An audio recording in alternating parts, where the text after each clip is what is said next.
Hello and welcome to This is the Day Show. I'm your host, RJ Cole. And I'm Fred Gray. Thank you for tuning in to another episode. Our show is also on video. You can find our videos on Rumble and on YouTube. Our podcast can be found on Apple Podcasts, Spotify, and also iHeartRadio. If you like our show, we would ask that you subscribe, follow, and also write us a wonderful 5-star review. We do have a few ways for you to interact with us. You can email our show at thisisthedayshow@gmail.com. We can be found on X by searching for @thisisthedayshow without the W, and on Facebook by searching for This is the Day Show. Our podcast providers have given us some new features. If you like, you can text our show. Select the episode that you're about to listen to. Look on the top left of the episode, and it'll say send us fan mail. Click on that to send us a message, and now you can send us a voicemail. We can also reply to your messages now, so feel free to send us any questions, feedback, or interest that you may have for the show. Thank you for the continued promotion and support for us. And here we go. Hey, bud, how was your week? My week was pretty good. Seemed kind of, I don't know, I'd say a normal week. Work-wise, long days, starting to pick up. So that's good. Makes for the days to be a little bit shorter, I guess, as far as like you're busy working. Mm-hmm. Today the kids were just crazy when I got home, and like at each other, like subtle stuff, just kind of provoking one another. And then, yeah, crazy weather, but fun stuff. Yeah. So, yeah. How was your week? My week was very busy. Work needed me a lot this week, and I could definitely feel it. I could feel the stress and everything else, but got a lot of hours, and I've been debating whether I was going to do a call to action, because Wednesday I just had a rough day, so I guess maybe I'll vent. We'll see where it goes from there. But Wednesday, it was okay day in the morning, and then I get a call from my wife. And she usually checks in, tells me how her day's going, and they were at the park. And they were playing at the park, her and the two kids. And I believe her friend showed up a little bit later. But they were playing, and at one point, my wife is just like, man, our boy really needs a brother. And I'm like, yeah. Like, that kind of cut me deep, and maybe I'm looking into too much, but I'm like, man, I really need to be around more. So we were just talking, and dad guilt maybe a little bit. Maybe I'll share the meme on there, but there's a meme of like Spider-Man holding the train back, and he's out like this, and he's outstretched. Mm-hmm. And Tobey Maguire one, yeah. Feels like you're doing your dad too. You're doing all these things, and I don't even have time for my family. Like this week, I may have saw my kids. I see them every morning, but then I think I saw them on Thursday night during the storm, and I was able to see them tonight for a little bit before I had to go do something else after work. So just, I don't know, man. Like, it's very hard. It's very frustrating. I'm doing what I'm supposed to, probably like a lot of you out there. I'm working, providing so my wife can stay home, so our kids will have things. Nothing in excess. Remember, I talked, I believe, early on when I spoke about that one gentleman that told me his family advice would be not working so much. Not giving his family so much stuff, but not working so much because there's only so much time you have, right? More or less. And so I don't feel like I'm doing excess things. I'm still donating plasma to try to make ends meet, And just really feeling the dad guilt this week, and I spoke to somebody candidly on the phone and we were chatting about it, and they were telling me like, you're doing what you're supposed to, but ultimately you got to make the best out of what you're doing, whatever time you do have, and it's very hard because like this weekend, I had gotten off of work. So this week I'm busy, right? So I work usually 8:30, and then I think I work 2 12s this week and maybe 2 11s and a 9, or I don't know. It was a long time. And so by the time I'm home, most of the time kids are already in bed. Mm-hmm. So already missed out on that. I get to spend time with my wife. We get to chill for a little bit before we go to bed. And then that's during the week. And then if I do get off a little bit early, they go to bed at 7:30. So most of the time if I do get off, it might be like 7. So I get to tuck them into bed. That's all I get. And then on this weekend, for a prime example, I have 3 mowing jobs to do. I have a meeting in the morning. But then also my wife has something in the afternoon tomorrow, so I got to babysit my boy. And, and I think I have to do all that within, most of that, all done tomorrow. And I have to donate tomorrow, too. So I can push my own lawn off to the side on Sunday if I need to, or next week, who cares, right?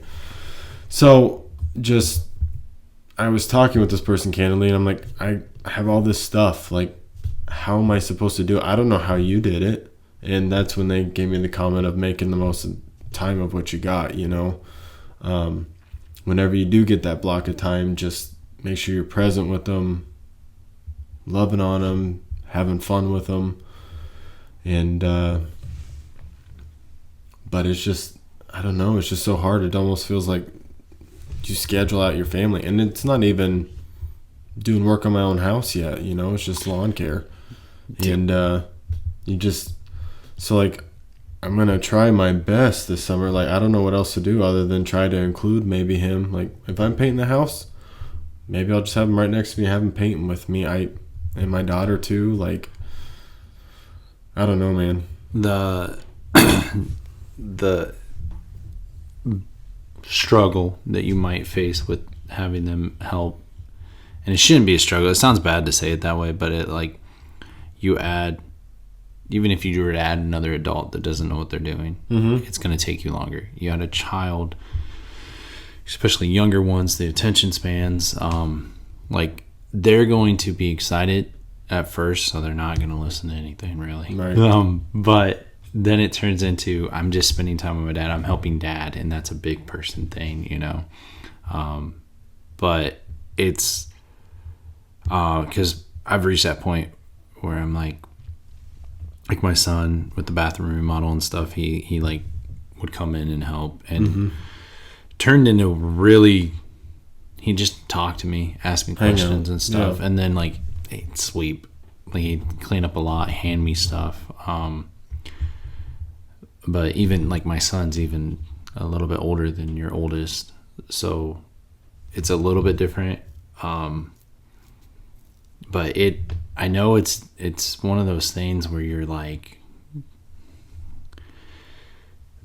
my biggest struggle, I guess, man, I just feel like we're having a heart to heart here. This is my struggle as a dad. Mine is I'll struggle with work, and I'll try to just leave work at work. But obviously you're going to take whatever happens with you home a little bit. And on the really bad days, I just want to just check out for a little bit. Well, a little bit turns into a lot of bit, as far as I'll just dumb scroll or whatever. Or lately what I've been trying to do is okay, just give me 30 minutes. I'm going to button up some, we do daily work reports. So I'll just do that work report real quick, and then maybe check out the podcast show notes, or, kind of work on that a little bit to get my mind off of work and focus onto something else. And then bam, I'm home and I'm present. Obviously when I first get home, I greet everybody and yay, and it's the excitement, and then it just goes to crazy, But my thing is I'm I struggle with I feel like there's some days where I'm like, man, I feel like I didn't even spend any time with that particular child. And it's just like, but these one, like, I needed to be present with this, maybe the two of these kids rather than that one. Or so it's I don't know, it's frustrating. I'm doing 10-hour days, and I'm like, dude, I hate it, because like it's your whole day, like you would know, 12-hour days and stuff like that. And it's just like being able to, I guess, do the things you want with that energy that you gave to your company. You know what I mean? Like, that has been on my mind a lot, where I'm like, the people who get my best only get that, so that way I can give my children more than, I don't know. It's weird. But I think a lot of that, I guess, off the air or whatever, like you're doing the right thing. Like, you're working and providing, and you're doing the right stuff, and it's, hopefully it's just a season, Yeah. And I know all that part. The thing, and don't anybody take my words out of context here, but you get to a point, and then it's just like, God has given me this family that I'm supposed to provide for, protect for. I'm supposed to also be the leader. I'm supposed to nurture. I'm supposed to disciple. But if all I'm doing is providing, then I'm not doing anything at home to help out. Like I said, don't take me out of context, but why did God give me this family if all I'm doing is working? Yeah. And that's been the main struggle this week. So I wanted to just relate with everybody. I'm sure a lot of you are in the same shoes as we are. You got to work a lot. You're providing. So if you want to reach out, you definitely have our email at thisisthedayshow@gmail.com. You can hit us up on our socials. You can even text our show, and we can text you back. Or you can use a voice message, and we can hear your voice. That is true. So we are here if you need us. Yeah.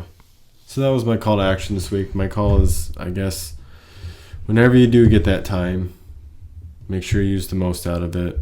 So tomorrow, when I have my boy for a few hours, we're just going to have some fun. Me and him. So. And then Mama can deal with him afterwards. Yes. But we try to make the most of it. Even like bath time or whatever. Just, obviously, it's not ideal to sit there and, all right, you're clean. I'm wanting to go do other stuff, but it's like, oh, yeah, I'll play with toys too. Like, this is... I feel like it'll get a little easier once they get older and their bedtime goes up a little bit. But then again, I don't want to wish the time away either, because this time is so precious, and I've already lost so much. But speaking of important topics, yes, want to jump into the main topic? The main topic. So we're continuing back to the basics of our country and continuing with the Constitution. Yes, so we're in Article 1. Still. And we're looking at sections 8 through 10 today. We want to finish Article 1 today. Yes. Get that checked out of here. And then we can jump on to the next. So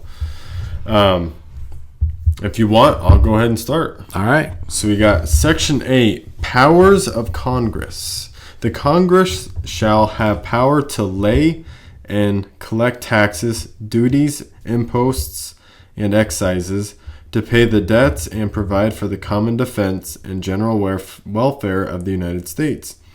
But all duties, imposts, and excises shall be uniform throughout the United States. To borrow money on the credit of the United States, to regulate commerce with foreign nations and among the several states and with the Indian tribes, to establish an uniform rule of naturalization and uniform laws on the subject of bankruptcies throughout the United States, to coin money, regulate the value thereof, and a foreign coin, and fix the standard of weights and measures to provide for the punishment of counterfeiting the securities and current coin of the United States. I do have a question. So when I was reading at the bottom of there, right? Mm-hmm. So they are to coin money, regulate the value thereof in a foreign coin, and fix the standard of weights and measures to provide for the punishment of counterfeiting the securities and current coin of the United States. So, like, this is probably going to be really stupid for all of you, but when it comes to tax rates and stuff like that, right?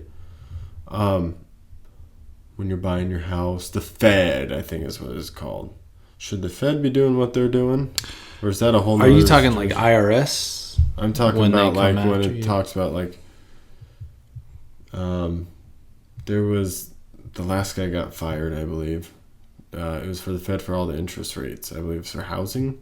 Oh, This I don't know if he... I don't know why I made. Because I think I've, from my understanding, and I could be way off, and if I am, I apologize, but I feel like the IRS is like Congress kind of neglected a lot of their responsibility in this aspect as far as, but I feel like this is more completely different. Yeah, this is more like making the money and and assigning the value of that money. after I read it again, Yeah, it's basically saying like, okay, the US dollar is equivalent to, you know, 2 euros or whatever. Yeah. Because it does with, with the foreign coin, and I don't know. That seems... So I guess I didn't know making the money. Congress really did that. I think right now at this point in 2026, it's just all plug and play. The formula's already there. I don't think they're sitting down with the pencil and pen and calculating what the dollar is compared to the peso or whatnot. I think they just change it based on the market, I would imagine. Probably. So they don't even do that anymore, is what I'm thinking. They're get out of here. So what else are they going to do? So to establish post offices and post roads, to promote the progress of science and useful arts by securing for limited times the authors and inventors the exclusive right to their respective writings and discoveries, to constitute tribunals inferior to the Supreme Court to define and punish piracies and felonies committed on the high seas, and offenses against the law of nations. Dump a lot of tax money into the post office, is what I read. Yeah, dump. But yeah, it's pretty cool that they were promoting science and the arts back then, but then also like the exclusive rights, it looks like, for inventors and authors, like we were speaking off air. It almost like copyright, trade rights, trademark. Yeah. Almost their exclusive product gets to be theirs. Yeah. Patent. That's the word. Patent. Yep. Yes. Not general patent. Nope. But patent. Yes. Great guy, friend of the show. And then, of course, the high seas. But anywho, I should have put that on the next section. Sorry. No, you're good. Kind of. But yeah, it kind of, when I thought of that, I thought of like, you know, when you hear about like international waters and then boom, they hit the coast of this country, stuff like that. So Yeah. like I don't know where our ocean lines are, which is crazy to me that like this is our line of the ocean. Once you hit that, then you've hit American waters. That's pretty crazy. Yeah. To declare war, grant letters of marque, and reprisal, and make rules concerning captures on land and water. To raise and support armies, but no appropriation of money to that use shall be for a longer term than 2 years. To provide and maintain a navy, to make rules for the government and regulation of the land and naval forces. To provide for calling forth the militia, to execute the laws of the Union, suppress insurrections and repel invasions, to provide for organizing, arming, and disciplining the militia, and for governing such part of them as may be employed in the service of the United States, reserving to the states respectively the appointment of the officers and the authority of training the militia according to the discipline prescribed by Congress. Did you know? Probably not. When did Congress last declare war? I know it was because You don't Vietnam have to tell was me not. a time. You can tell me a war. Yeah, Vietnam was not. I don't even think the Korean War was technically a war, was it? Was it declared war by Congress? I'm not telling you. Oh, Is that your final answer? No, I'm thinking it out. For sure, World War II. Like, I want to get it right. That's why. I know the Gulf War wasn't considered the war. I'm going to say Korea. World War II was Dang. the last time Congress Declared a war. declared a war. That's because everything else is just acts of war. And we complain and kvetch about people starting war or strike, but yet Congress doesn't do their job to implement it. Instead, we just complain about things. Yeah. But I thought that was very fascinating. I think it's very interesting that it's specifically talking about a navy in there too.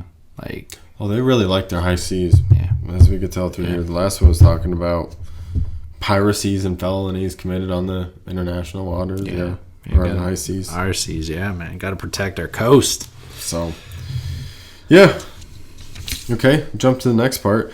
To exercise exclusive legislation in all cases whatsoever over such district not exceeding 10 miles square as may by cession of particular states in the acceptance of Congress become the seat of the government of the United States, and to exercise like authority over all places purchased by the consent of the legislature of the state in which the same shall be, for the erection of forts, magazines, arsenals, dockyards, and other needful buildings, and to make all laws which shall be necessary and proper for carrying into execution the foregoing powers, and all other powers vested by this Constitution in the government of the United States or in any department or officer thereof.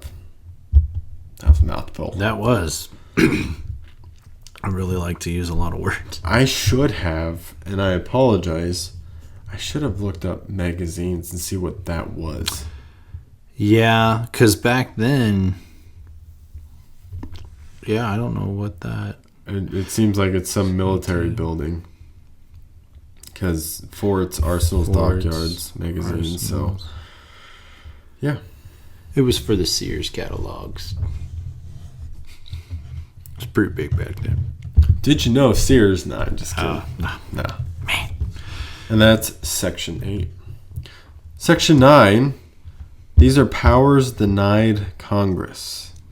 The migration or importation of such persons as any of the states now existing shall think proper to admit shall not be prohibited by the Congress prior to the year 1808, so 1808.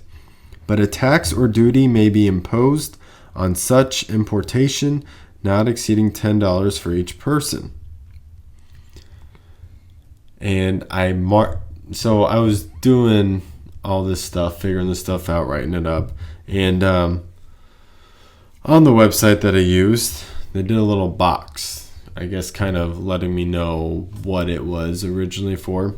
So in the notes, it was told to me that this obsolete provision was designed to protect the slave trade from congressional restriction for a period of time. Yes. Obviously not for forever. So, 18. Yeah. No. Yeah. Yeah. I don't know when the slavery became illegal. I feel like I should have had that on the. Nah, you're good, But you're yeah. good. We can't know everything. So if we did slavery still, this would cover that. But since we don't, It'd be a very cheap fee, $10 per person. I'm sure they would have raised that. It is Congress, right? They would have raised it and pocketed it. Yeah. Voted themselves raises. I'm trying to think of it in my head. Yeah, they would have done something. All right, moving on. The privilege of the writ of habeas corpus. So here's the explanation of writ of habeas corpus. It is a court order that brings a defendant who is in jail or government custody in front of a judge and requires the government to prove that there is a valid reason the defendant is in jail or is being held. So the privilege of this shall not be suspended unless when in cases of rebellion or invasion the public safety may require it. No bill or attainder or ex post facto law. And that explanation is a law that retrospectively changes the legal consequences or status of actions that were committed or relationships that existed before the enactment of the law. So that shall be passed. No bill or attainder or ex post facto law shall be passed. You know what that means? Like, No. if I committed a crime, but it was legal at the time. Oh, if it changed, yeah. So let's say Slavery. I'm importing slavery. Yep. And then they try to say I did an illegal act. Well, back then it was legal. So then I can't be tried for that, is how that goes. Which makes me wonder how much that actually happened. Like, historically. I mean, I feel like a lot of people try to do that to go after certain people. But Or maybe if they knew something was going on, get it out of your system before it pops up.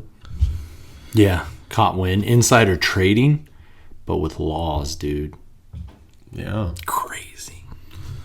No capitation or other direct tax shall be laid unless in proportion to the census or enumeration herein before directed to be taken.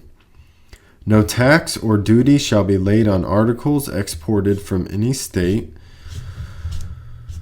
You can't like export tax higher to get something out of California to bring it to Iowa. It's all equal in the states. That's how it's supposed to be. No preference shall be given by any regulation of commerce or revenue to the ports of one state over those of another, nor shall vessels bound to or from one state be obliged to enter, clear, or pay duties in another. No money shall be drawn from the treasury, but in consequence of appropriations made by law, and a regular statement and account of the receipts and expenditures of all public money shall be published from time to time. Except if you have to keep secrecy. I wonder, like, so since this is in our Constitution, so everything that they spend money on, it's supposed to be viewable. Yeah. Everything. Yeah. Yeah. It's supposed to be, but I think they hide behind the secrecy. The Judgment cloak of secrecy, yeah. Like, blot out a name, blot out the dollar Just like amount. everything else. Yeah. Epstein files much, yeah. Yeah. Gosh. Yeah. But Okay. I wonder if they foresaw like people having like ownership of certain ports and stuff, like businesses and stuff, because they're just like they're Congress, so they're normal. Back then, they were normal men. Right. They labored, Farmers. you know. Yeah, they did everything else. maybe they lawyers. own stuff, like, you know. But I wonder if they're like, hey, this could become a problem, so let's not allow Congress to favor a business, a stock, or in this case they say ports or states, cities. And I'm like, I know a guy that literally follows a congress member's portfolio, like, because they seem to be doing really well, you know. And it's like, pretty sure that's not constitutional, that because I can't remember when Biden got in office, how magically everything went clean energy and all this stuff. You can feel how you want about clean energy, but like a lot of the Congress members had stock in foreign energy that just spiked as a result of that. And it's like, how is that not conflict of interest minimum, you know? And then reading the Constitution, it literally says like Congress should not do this. Yeah. I don't know. Sorry. Little soapbox. Yeah, because I believe they said Nancy Pelosi, or maybe it's Paul Pelosi. I don't know how the workarounds work, so you have to forgive me. But I believe her rate of returns, I believe it was last year, was higher than Warren Buffett's even were. Yeah. Yeah. It's magic. This is my favorite part. The next part is my favorite part. No title of nobility shall be granted by the United States, and no person holding any office or profit or trust under them shall, without the consent of the Congress, except of any present annulment, office, or title of any kind whatsoever from any king, prince, or foreign state. I really like that. No title or nobility. I won't be knighted in the United States of America. Yep. Become Sir Frederick. Sir Frederick. Gonna have to go to England for that one. And I guess my song just doesn't work here. Oh, I can't wait to be king. Yes. Yes. Yeah. Not here. Nope. Not in America. It's America. America. Hey, I even heard whenever King Charles, whenever he comes, obviously I don't need anybody's permission, but I don't even have to bow to the dude when he's over here. I don't even have to call him King Charles. Nope. I what's up, Charles? Hey, dude. Yep. What's up, man? Shouldn't have lost. No kings here. All right. Section 10, you ready? We are flying. This is are. good. All right. Section 10, powers denied to the states. And this is all one section. No state shall enter into a treaty, alliance, or confederation. Like Star Wars. Yes. Grant letters of marque and reprisal, coin money, emit bills of credit, making anything but gold and silver coin a tender in payments of debts. Pass any bill of attainder, ex post facto law, or law impairing the obligation of contracts, or grant any title of nobility. No state shall, without the consent of the Congress, lay any imposts or duties on imports or exports, except what may be absolutely necessary for executing its inspection laws.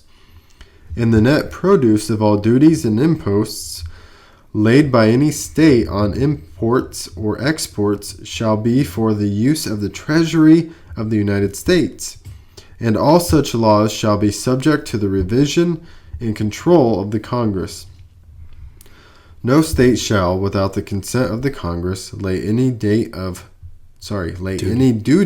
tonnage, keep troops or ships of war in time of peace, enter into any agreement or compact with another state or with a foreign power, or engage in war unless actually invaded, or in such imminent danger as will not admit of delay. You remember when California was trying to tell like the U.S. how to like do the pork, how to raise pigs and all that stuff? Oh, that would have been last year, Biden maybe, when they were starting to say like you had to do by there's certain regulations, otherwise you wouldn't be allowed to have your pork like there, you couldn't it there. Yeah, they weren't going to buy your pork. Yes, I remember that. I think that. And the only reason why that they were worried about it was because obviously there is a lot of people that live in California, so people that raise hogs, pigs would obviously want to ship right over there. But yeah, it's a little ridiculous that you're trying to tell somebody how and what. But I mean, would they really send an inspector anyways? Inspector Gadget? I don't really think. I mean, because that right there, you're already raising the price of pork on your state people because you got to pay for the inspector, and then the cost of getting it here or there. You know, I don't know. To me, it was weird. Or could weird. you kind of like, whenever you have a new, I don't know, I developed this new drink and the USDA needs to know about it, so I just hire my own guys to write out something and ship it to them. Is that the kind of same? I feel like that's kind of happened multiple times. So I don't know. I don't know. I mean, because that's what the USDA actually does. They allow your own scientists or whomever to write up the stuff. Yeah, you do your own case, or it wouldn't be case studies. I can't remember what they call it, but yeah, that's happened a few times. So, but yeah, I thought of that with this, and then I thought of I don't know, just kind of the closest that's happened in our lifetime has been when Texas kind of started a little treaty, and I think it was, I want to say they tried to sue basically the country or something. I cannot remember, because it was around the time Roe v. Wade got overturned, but I think it was a separate issue. Mm-hmm. But I cannot remember what it was, because I think it was Texas. Is it the border wall with the water? Maybe. It was around like a lake or something, I thought. And then I think the government was telling them that they couldn't have something. I just remember Texas, Missouri, and a couple other states. It was probably 12 states in total kind of joined an alliance on this. And I think it became like a lawsuit toward the government or something. But that's the closest I've ever seen. And then I thought of like, obviously the Civil War, but that's the reason why it's written like this. It's kind of to try to keep all the states united and don't allow one state, because they have a large population, try and be crazy to all the little states. I think of like New York to Rhode Island, early on is what they're addressing and stuff, and it's like, keep everything. Making everybody feel like they're one, but also they're part of the 50. They're not, oh, hey, pal, you and me, we're going to Texas and California. Yeah, we're just going to do our own thing. Right. Separately from the whole United States. Just because, like, what are they going to do? We got this many people, But, I don't know. I think it's not very often you see a state try and rise up against the whole United States. But there's times that I feel like there's been more times when the federal level tries to dictate and overreach into the state level stuff. Yeah, because you'll have a lot of the attorney generals from every state all get on their letter and everybody back each other and then file it against president if he's doing something unconstitutional or they think he is, or or if you're just the opposite party. That's definitely what it's turned into, man. I can't believe that. But it's just bickering about parties all the time. Yeah. Well, you got to show up. 82%. You don't have to show up, though. 82% of the problem right there. But no, I think a lot of foresight that they had, which again just baffles me that they could not. Obviously, they're human, so they couldn't foresee everything, but I think they're really specific on a lot of things, and then they're really vague. And I mean, obviously, 1800s, you don't want people to put a cap on a campaign, although, I mean, I wish they would have. And then Congress, I feel like, would have just upped it every year like they always do. Well, I wonder back then as well, they were paying out of their own pockets for their campaigns, I'm sure. So I'm sure they weren't going nuts so crazy. No. They were working hard for their money. And I feel like they would have been local level. That's how you would start, because people just didn't travel. There's no media. Half as much. Social media. And, so your newspaper would be it, which is typically a local level, So, but then you get recognized, and it's almost like your delegates promote you, I feel like, and say, hey, you should run. And then people would back. Because I've always wondered that too, about like whenever you have somebody running for like the president, and he's with the Republican Party, and they're like, "Hey, if you don't win, would you endorse this candidate?" And I'm always like, "Dude, nobody like that doesn't matter to me." Yeah. So then, but like once upon a time, that would have really mattered. Sure. Newspapers would have went crazy with that. Like, Georgia's candidate for president endorses this guy, thinks that he's great, but it's just I feel like it's just a nicety question that they throw in, so then everyone's like, oh yeah, I would, because they don't want to be like the mean guy who's telling them how they really feel. But which kind of reminds me of do you condemn violence? Or yes, I strongly condemn it. Like, violence is retarded. The answer. Like, why do I have to condemn it? Like it's just words. It's no action, no body. I feel like political campaigns have turned into like beauty pageants, like Miss American contests. Like, my dream is world peace and we'll stop starvation. And I'm like, you have no idea how to even start that, let alone really want to do that. Like, come on. I don't know. Yeah. That's what it feels like. No, it's turning into, if not already. Yeah. So I concur. Do an IQ test for the presidency. So, with that, we'll get into our wild card. Let's do it. And welcome to this week's segment of the wild card.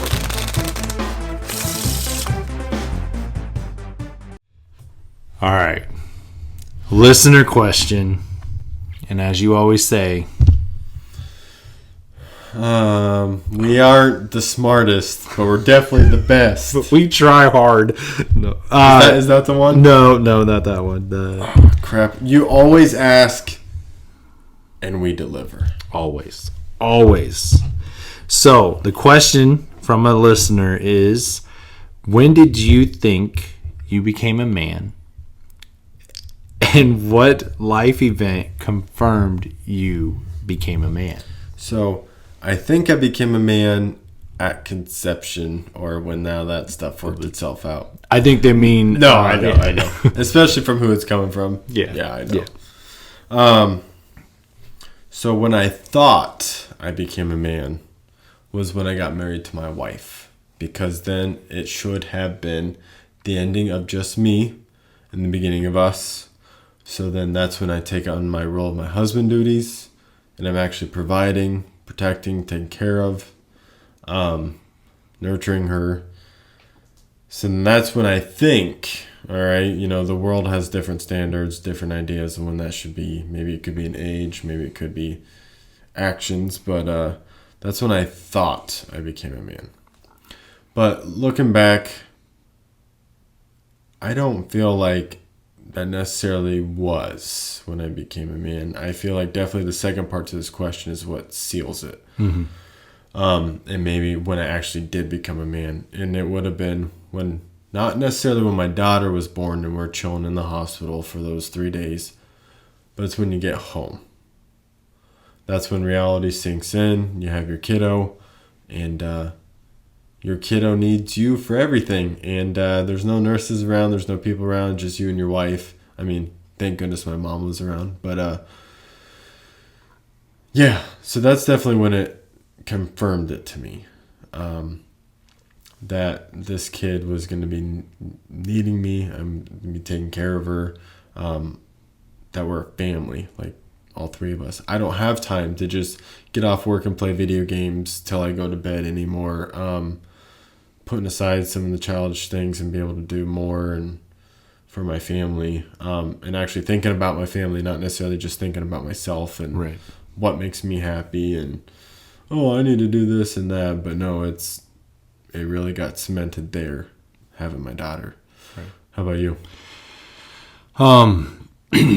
I think I felt like I became a man when I moved out. As far as like I went to college, was kind of on my own, but I don't like that's when a lot of things like became mine rather than my family, like my parents.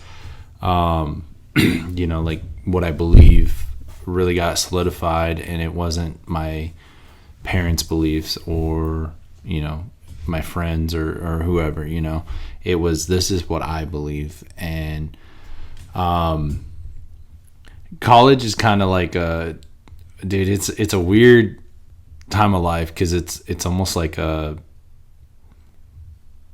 it feels like almost like a fantasy world, I guess. I don't know how to describe it, but like so you're under kind of a protection. Like I went to a Bible college, so we had rules. All colleges have rules. You know, there's certain things you cannot do, and otherwise you get kicked out, expelled, or whatever. But I was operating under that authority and you know, those rules and stuff. But for the most part, I could do whatever I wanted, you know. So it was like one of those times when I didn't have my parents looking over my shoulder. I didn't have all this stuff, so I was able to do whatever I wanted to do. Obviously, I kind of was in a position where the rules were a little more strict or whatever than, say, the normal 18-year-old that just goes off to a secular college. But with that, I would say moving out, I thought for sure, like, I'm a big kid, you know, I'm paying my own rent, blah, blah, blah. But all I really did was, you know, work, and then occasionally had a social life, I guess. I mean, I was still like going to my mom's and eating and stuff. So, but I would say, I don't want to say when I was engaged, but like prior to, I would say probably when there was a point where it wasn't, I was engaged, but like I wasn't living for myself. And even when I was living on my own, I wasn't living for myself because I was working. I mean, I worked a lot. Like it got to the point where people at work would be like, "Hey, are you guys going to work this weekend so I don't have to?" And I'm like, "Yeah, I have to work." So just because I was paying back my student loan. So I was financially responsible and all this stuff. But then if I wanted to, I could do other things. But then there was a point where like I would save up to go visit my wife, who was my fiance, and then it turned into saving up for the wedding, and then turned into saving up stuff for our house and our apartment at the time. But then when I got married, I think is when that kind of like, that was the act where it was like, yeah, I have somebody else depending on me. I'm not living for myself. I can't do stupid stuff anymore. Like I have to almost like she's counting on me, you know. And obviously it gets deeper as you get kids and stuff. Like you were saying, it's like this kid is 100% dependent on me. Like they can't do anything. And whereas my wife, obviously she was an adult, or is still, but you know, where it's like, yeah, if you know, if I didn't come home and grill food, then you know she could still make herself food and live. Whereas a child is like, yeah, dude, but I mean, like, even when I was paying off my student loans, like there was an obligation because, you know, frankly, my dad co-signed on the loan and stuff. So it was like, I'm not going to do whatever I want. I'm going to, you know, that's my responsibility, my name, and then worst case, it's on my dad after that. But I don't know. I feel like it definitely solidified when I became a husband, just because I could not. I loved her, and I didn't want to like treat her like garbage, I guess. I don't know. I don't know how to say. You know, I don't know how to say that. You know, there are some people who get married and. You just have a man child, you know, living in the basement, I guess. But so sad to hear about the people that don't want to go home because they just hate their family. I don't understand that. I told my daughter because the birds that live on their front door. I've been waking her up, so she locks the door. And I was like, I just want to go home. And she's like, Dad, you're already home. I was like, I know, but I'm leaving. I just want to come home. Like, because like I feel like the longer and the harder the week, the more I'm just like, I don't even want to go to work. Right. But yeah, being a man is like, I don't care how I feel, like I have to go to work. I have to show up. I have to be present. I have to, and that's what I was thinking about when I'm like, my contractor gets those best parts of me as far as my day goes, but I still, as a man, have to show up and be present and like give my kids, because if you were to, hey, which one do you want to live for, your company or your children? My children. Right. But like I don't day to day, so I don't know. Simple question, long answer. Yeah. So thank you, theologian. We appreciate the question. It was a good topic this week. Yeah. Fit right in, I feel like. So, all right, man. Do you have anything else you want to throw in? Another shrimp on the bobby? I got nothing. No shrimp. Landlocked state of Iowa, man. Not a pirate on the high seas. Arg. Yeah. No. I should have done the pirate joke, but I missed it. That door's shut. Yeah. All right, let's just get out of here. Yeah. Let's do that. Well, thank you for listening once again to This Is the Day show. And don't forget to stand. Thank you.